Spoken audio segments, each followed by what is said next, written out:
Hello students, good afternoon. हमने देखा था बूढ़ी काकी, नया पाठ शुरू किया था।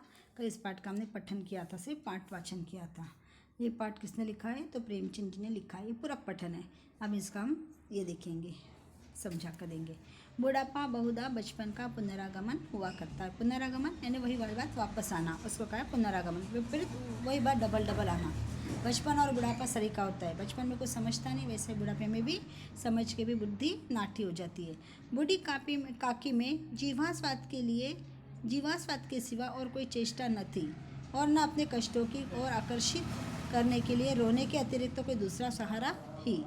समस्त इंद्रियां, नेत्र, हाथ और पैर जवाब दे चुके थे, यानी बहुत अस्वस्थ थी वो।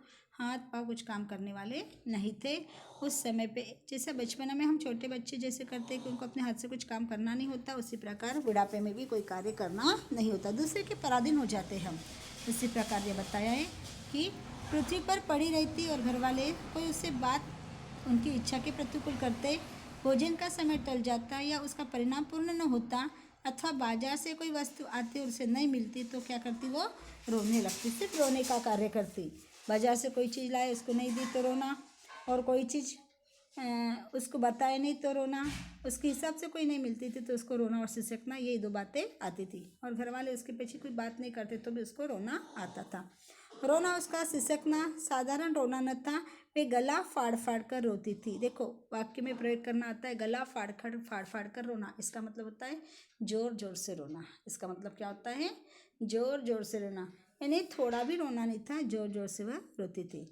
उनके पतिदेव को स्वर्ग सिधारे कालांतर हो चुका था, यानी बहुत साल हो चुके थे। तरुण बेटे होकर चल बसे थे। चल बसना यानी गुजर जाना। चल बसना का मतलब क्या होता है? गुजर जाना। उसके बेटे भी चले गए थे। अब एक भतीजे के सिवा और कोई नहीं था। उसी भतीजे के नाम उन्होंने अपनी सारी संपत्ति लिख दी थी, यानी जो भी संपत्ति थी इस काकी के पास में, इसने क्या किया था? अपनी पूरी संपत्ति अपने भतीजे के नाम दे दी थी। लिखते समय भतीजे ने खूब लंबे चौड़े वादे किए थे, किंतु वे सब वादे केवल कुलीन डिब्बों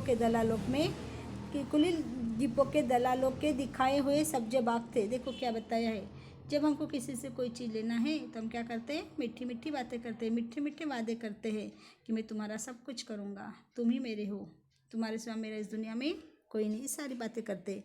लेकिन जब वो संपत्ति अपने पास में आ जाती है तो कोई किसी का नहीं होता। वैसा इसने भी किया था। यद्यपि उस संपत्ति की वार्षिक आय 150-200 रुपये से कम न थी, तथापि बूढ़ी काकी को पेट भर भोजन की कठिनाई से मिलता था। देखो, इतनी सारी आय दे, उस जमाने की बात है, और इतनी सारी आय देने के बाद में भी 2 समय का भोजन बड़ी कठिनाई से, बड़ी मुश्किल से देते थे। देना नहीं तो नहीं देना, ज़बरदस्ती मांगती थी तब उसको भोजन मिलता था। आया समझ में यहाँ तक? इसमें उनके भतीजी पंडित बुद्धिराम का अपराध था, अथवा उनकी अर्धांगिनी श्रीमती रूपा का। क्यों? कौन था जिम्मेदार? एक तो उसका भतीजा हो सकता है या उसकी पत्नी रूपा, दोनों में से कोई न कोई तो हो सकता है, लेकिन दोनों ही बराबरी के हकदार थे।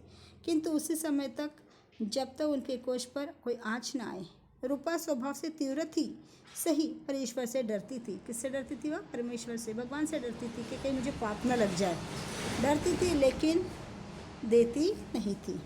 अतः बूढ़ी काकी को उसकी तीव्रता उतनी न खलती थी जितनी बुद्धिराम की भल मानस था। देखो, औरतों का बुरा नहीं लगता, क्योंकि जब बेटा ही अपना नहीं है तो बहू को बोल के क्या फ़ायदा, इस प्रकार से वह सोचती थी। और कुछ उसको लगता नहीं था बूढ़ी काकी को, जब बेटा ही मेरा नहीं सुनता, मेरा भतीजा ही मेरा नहीं सुनता, तो मैं मेरी बहू को क्या बोल सकती? क्योंकि बेटा यदि एक शब्द उसको बोल दे तो बहू की क्या मजाल, वो अपने को अंडर में रखे, इस प्रकार से। ठीक है, यहाँ तक समझ में आया? आगे देखेंगे।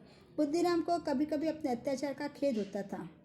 विचारते कि इस संपत्ति के कारण ही इस समय में भलमानुष्य बना बैठा हूँ। देखो, उसको लगता था कभी कभी कि मैं अत्याचार कर रहा हूँ, ये गलत कर रहा हूँ। और क्यों? मैं इस दुनिया में बैठने के लिए मेरे पास में कोई संपत्ति नहीं थी। यदि मुझे मेरी बुआ नहीं देती थी तो मुझे कुछ मिलता था क्या? नहीं। लेकिन वह क्या था? बदमाश हो चुका था, भला मानुस नहीं था। विचारते इस संपत्ति के कारण इस समय में भलमानुष बना बैठा हूँ। लड़कों के लड़कों को बुढ़ों के स्वाभाविक विद्वेष होता ही है, और फिर जब माता पिता को यह रंग देखते तो बूढ़ी काकी को और सताया करते थे। देखो, माता पिता इसके पास नहीं थे ना, तो ये बूढ़ी काकी को ज़्यादा सताया करता था। कोई चुटकी काट कर भागता, कोई उन पर पानी की कुल्ली कर देता, काकी कीक मारती रोती। देखो क्या करते थे लोग, कोई उसके मुंह पर पानी का कुल्ला फेंकता था, मुंह में पानी लेना उसके ऊपर फेंक देना, कोई चुटकी मार कर जाना। इस प्रकार से काफ़ी त्रास देते थे उस काकी को। वो जोर से चिल्लाती थी और रोती थी। हाँ, काकी क्रोधातुर होकर बच्चों को गालियाँ देने लगती, तो रूपा घटनास्थल पर आ पहुँचती। जब वो गालियाँ देना शुरू करती थी तो रूपा आ जाती थी कि क्यों गालियाँ दे रही हो करके। गालियाँ देने नहीं देती थी वो, गालियाँ देते समय वो उसको डांटती थी। इस भय से काकी अपनी जीवा कृपाण का कदाचित ही प्रयोग करती थी। कृपाण जीवा का प्रयोग नहीं करती थी, चुप हो जाती थी वो। इस प्रकार से काकी उनसे डरती थी। संपूर्ण परिवार की यदि काकी को से किसी को अनुराग था तो बुद्धिराम की लाडली बेटी लाडली से, छोटी लड़की थी उसकी बुद्धिराम की, उससे ही काकी को ज़्यादा अनुराग था। और वह भी काकी दादी को छोड़कर बिल्कुल कुछ खाना पीना नहीं करती थी।